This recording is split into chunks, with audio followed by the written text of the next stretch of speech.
നാട്ടിലൊക്കെ കൊണ്ടുപോയി ഇൻവെസ്റ്റ് ചെയ്ത് കിട്ടുന്നതിനെക്കാട്ടിയും ഒരു 3 ഇരട്ടിയെങ്കിലും ഇവിടെ നമുക്ക് വാങ്ങിച്ചു കൊടുക്കാൻ പറ്റും.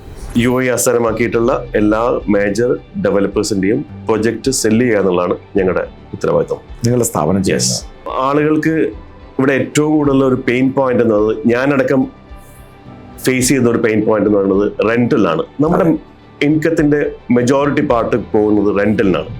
ആൻഡ് ഈ റെന്റൽ കൊടുക്കുമ്പോൾ നമ്മൾ ഒരിക്കലും അത് തിരിച്ചു കിട്ടില്ല എന്നുള്ളതാണ്. കറക്റ്റ്. അത് that's an expense.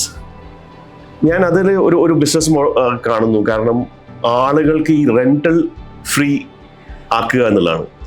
Our rental കൊടുക്കുന്നതിന് പകരം they invest to make their asset എന്നുള്ളതാണ്.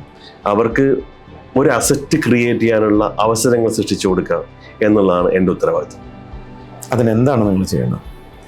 ഇപ്പോൾ ഒരു 10,000-15,000 ദിറംസ് ശമ്പളം വാങ്ങുന്ന ആൾക്ക് ഒരു ചെറിയ ഇൻവെസ്റ്റ്മെന്റ് പോയി തുടങ്ങിയിട്ട് അവർക്ക് ഒരു റെഗുലർ ഇൻകം ഉണ്ടാക്കാൻ പറ്റും. അവർക്ക് നാട്ടിൽ കിട്ടുന്ന, നമ്മൾ സാധാരണ ഇവിടുന്ന് പൈസ ഉണ്ടാക്കി എന്താ ചെയ്യാന്ന് പറഞ്ഞാൽ നാട്ടിലോ എവിടെയെങ്കിലും പോയിട്ട് ഇൻവെസ്റ്റ് ചെയ്യാന്നുള്ളതാണ്. അപ്പൊ നാട്ടിലൊക്കെ കൊണ്ടുപോയി ഇൻവെസ്റ്റ് ചെയ്ത് കിട്ടുന്നതിനെക്കാട്ടിയും ഒരു 3 ഇരട്ടിയെങ്കിലും ഇവിടെ നമുക്ക് വാങ്ങിച്ചു കൊടുക്കാൻ പറ്റും. പ്രൊജക്ട് കിട്ടിയതിന് ശേഷം, നിങ്ങൾ അവിടെ താമസിക്കുന്നതിന് ശേഷം, അല്ലെങ്കിൽ റെന്റ് ഔട്ട് ചെയ്തതിന് ശേഷം പിന്നീട് 30 മാസത്തേക്ക് വീണ്ടും ഈ റെന്റലിന് എടുത്ത് കൊടുക്കാൻ പറ്റുന്ന സാഹചര്യവും ഇവിടെയുണ്ട്.